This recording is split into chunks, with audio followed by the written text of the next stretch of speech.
क्या इस्लाम इजाजत देता है कि एक मुस्लिम लड़की कब्रिस्तान जाए? चलिए जानते हैं डायरेक्ट हदीस से। देखिए, सबसे पहली बात कि पूरी कुरान में कहीं भी ऐसा नहीं कहा गया कि मुस्लिम लड़की कब्रिस्तान नहीं जा सकती, लेकिन हदीस में इसके बारे में इसका जिक्र है। जामिया अल-तिर्मिज़ी की हदीस नंबर 1056 में हमारे नबी ने कहा कि जो औरत कब्रिस्तान जाएंगी उन पर लानत होगी। अब इसी हदीस को पढ़कर लोग ये नहीं सोचते कि हमारे नबी ने ऐसा क्यों कहा, बल्कि लोग लड़कियों को कब्रिस्तान में जाने से रोक देते हैं।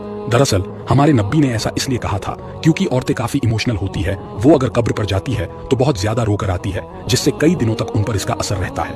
जैसे सही हाल बुखारी हदीस नंबर 1283 में जब हमारे नबी कब्रिस्तान के पास से गुजर रहे थे तो एक औरत कब्रिस्तान में इतनी जोर से रो रही थी कि उनकी आवाज हमारे नबी ने बिना कब्रिस्तान में जाए सुन ली थी। इसीलिए हमारे नबी ने यह कहा था कि जो औरतें कब्र पर जाती है उस पर लानत होती है। अगर अब भी जिनको लगता है कि मुस्लिम लड़कियां कब्र पर नहीं जा सकती, वो जरा सही हाल बुखारी की हदीस नंबर 977A को देखें। यहां पर हमारे नबी ने क्लियर कहा है कि मैंने तुम्हें कब्र पर जाने से मना किया था, लेकिन अब मैं तुम्हें इजाजत देता हूं कि तुम कब्र पर जाओ ताकि तुम्हें आखिरत का एहसास हो।